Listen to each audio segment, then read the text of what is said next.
In 1977, in an ordinary Polish family, there was a little boy named John.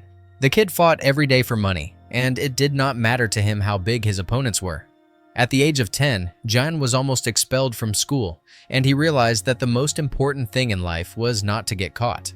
One evening, Jan saw gangsters, the real masters of life, who were always loaded with cash and surrounded by beautiful women. 7 years later, another girlfriend hinted to Jan how he could earn his first capital. There were plenty of women around who were willing to provide intimate services for a small fee.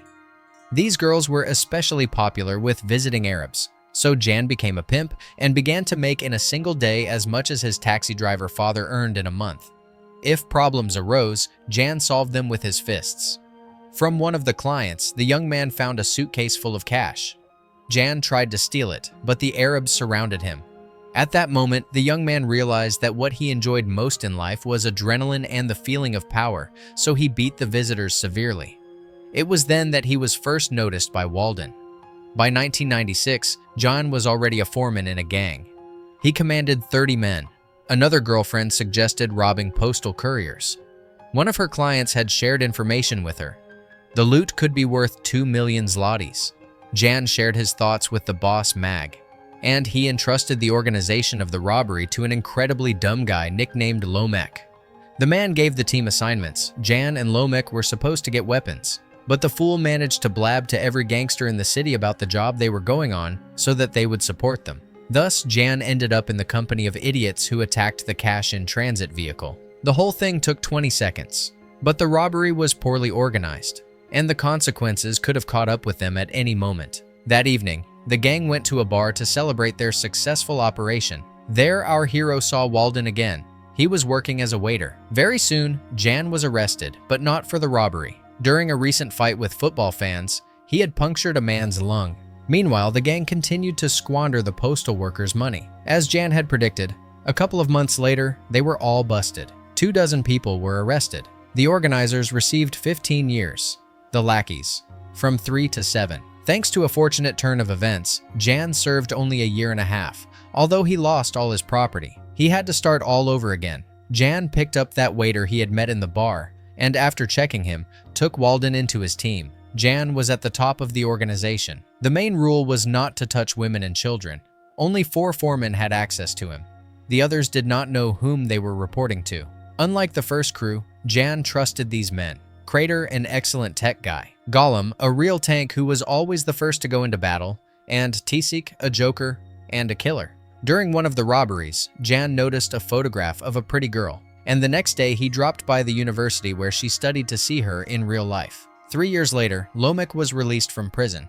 Although he was supposed to serve 7. He wanted to work with Jan again, but for the boss, such friends were of no use. They were like garbage.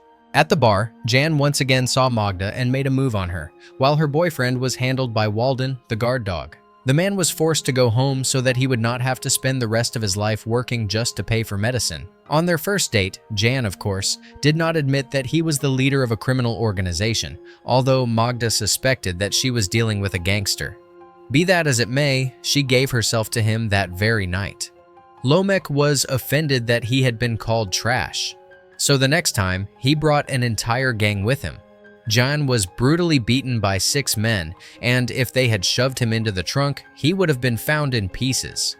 Jan managed to escape and then launched a hunt for each of these doomed men. One had a finger cut off, another was forced to please his friend and then had the recording sent to his mother. Jan humiliated another man in public and forced him to eat the severed finger. The only one he never managed to find was Lomek. The battered gangster came to an elderly couple and paid them a huge amount of money so that they would vacate their house within 2 days, as it had caught his eye. By 2003, Jan had everything going just fine. All those years, he continued searching for Lomek. And finally, Walden reported that there was the first lead. Jan's parents had no idea what their son was up to. His father worried that his boy was unemployed and offered him a job in a taxi. As a taxi driver, he could earn as much as 1,700 zlotys a month. That way, the man actually gave Jan another good idea. Now the gang used taxis to move a mobile group of fighters. It drew much less suspicion. However, one day Jan did have to take on a passenger. One day, Marion from the old gang got into Jan's car, and proposed a job worth 500,000 zlotys. Marian invited Jan to his den. On the couch sat two friends. Zika was apologizing to his buddy for shooting him in the leg. After prison, he was not able to control himself very well.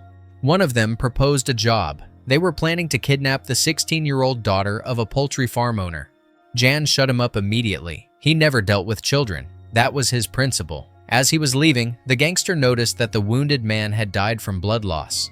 So the apology from his friend was never accepted. Walden could not calm down. He felt like they had been offered a profitable job, but in reality, he had no say in anything and remained just an enforcer. In the middle of a heist, Jan confessed that he was going to get married. The brothers prepared him the best wedding gift, a tied-up Lomek. Before the ceremony, the boss and his four foremen took turns strangling Lomek. In this way, they gave each other an oath of loyalty. Afterwards, the friends threw the corpse into a pit, and John went off to his bride. The gang partied all night. They drank and consumed all kinds of forbidden substances in insane amounts, and even managed to get the priest drunk. At that time, John had it all: a loving family, a powerful gang, and the best woman in town. The boss even allowed his men to sometimes work for themselves. The main thing was that they did not forget to kick up 30% to him. In another gang, a restructuring was brewing. Zika decided to take out Marian, but he messed up with the ammunition. Marian also failed to shoot the man because he was dead drunk. The next attempt collapsed because the shooters were positioned too far away, but soon Marian's body was found in the river. All this time, Magda tried not to think about what her husband was involved in. She herself attempted to earn a living in landscape design. Walden behaved far too provocatively and was always looking for trouble. Jan constantly had to cover for him. Just like now, in a nightclub, he reminded Jan of himself in his youth, when he lived for the adrenaline rush. Daniel arrived in the city, the top gangster, who at first glance you would never suspect of being involved in crime. Daniel took an interest in the promising young gangster. Jan acted quietly, unlike the other gang of thugs, who reached for their guns at the slightest provocation. This is how Jan became the right hand of the most influential gangster in Poland, and his first assignment was to get rid of the gang that was causing too many problems. Walden enjoyed what was happening. After all, he remembered how, back in the club, he had beaten a man to death and got away with it. Walden wanted to wipe out all the gangs so that only his would remain in the city. Meanwhile, the police began to take an interest in Jan, but they had nothing on him yet. An investigator offered Jan a deal: give up the bosses, and they would leave him alone. Naturally, Jan refused to become a snitch. One day, Magda found a suitcase full of money. She still hoped that her husband would one day quit his trade. During a meeting with the boss, Jan heard on the news that gangsters had hijacked a truck loaded with equipment. During the shootout, they killed 2 police officers and took a 6-year-old child hostage. 2 hours later, the boy's body was found. At Jan's home, they brought in a badly wounded Walden. He had been involved in that shootout, but he knew nothing about what had happened to the child. It was a high-profile case. The police began searching the homes of all the gangsters in the city. Jan was lucky that they found almost nothing in his house. The previous owners had stolen an old statuette, and the blame for it fell on the crime boss. Once inside the cell, Jan immediately smashed the head of the biggest inmate. Now he would be the one in charge there. A guard whispered to Jan that Walden had lost his mind, and so Daniel was planning to get rid of him. Walden himself felt like a big man and did not worry about anything. Jan asked him to stop and lay low, to stay out of his business. But the thug found out about a large shipment of cocaine that Daniel was expecting and wanted to claim it for himself. If Jan did not act, then outside they would all end up shooting each other. So the boss bribed a guard to contact his men. Meanwhile, the gangsters found the elderly couple who had stolen that damn statuette. The old people confessed, and they left a message for the prosecutor to back off. Thus, Jan ended up free, and just in time, because Walden had launched a hunt for Daniel and only narrowly missed him with a sniper rifle. The boss ordered Jan to organize his protection, as well as to find Walden, although by now the entire city was already looking for him. At that very moment, they were torturing his double. The criminal begged Jan to shoot him, and the gangster took pity. He would still be able to track down Walden, but it turned out not to be such an easy task. The criminal was paranoid and never left his hotel room. Once he even shot a spider with a pistol, scaring the concierge so much that he wet his pants. Soon, Jan got to one of their mutual acquaintances and began asking him questions. For answering quickly and honestly, Jan killed him without using torture. In the end, the crime boss found Walden at an abandoned factory. Jan took down 2 of his friends and sat down next to him. Walden did not even know that Jan had been released. He promised that he would back off, but it was too late. Jan called Daniel and reported that the job was done. He had killed his friend. This was confirmed by Daniel's man. All that was left was to accept the delivery of 500 kilograms of cocaine, and Jan would be able to go on vacation with 10 million zlotys. The gangster figured out that Daniel was informing the police, which was why he had managed to stay afloat for so long. They arrived at the port. A cheerful Daniel inspected the goods. Suddenly, Jan raised the alarm and pulled the boss behind the containers. The police really did storm the warehouse. Unexpectedly, Jan told the boss that he could not trust a snitch. The most important things were friends and loyalty. Jan could have been next after Walden, so he started his own game. First, he staged a raid with fake special forces, and then made it look as though he had burned the entire shipment worth 100 million zlotys. Before disappearing, Jan rewarded each of his old buddies. He sailed away on a ship with his wife and Walden.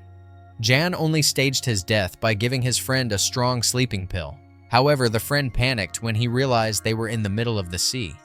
He demanded to be taken back to Poland, even if it meant being tortured there. Walden would never give Jan up. He had never betrayed anyone, not even when he killed that child just to get rid of a tail. Hearing those words made Jan vomit immediately. After that, the thug declared that nothing could save him now, pointed the gun at his own head and pulled the trigger. All of Jan's efforts were in vain. His friend still died. The story comes to an end. In our days, Jan was eventually found and imprisoned. At the end of a visit, he asked his son to live by different rules. That is how the film ends. Thank you for watching.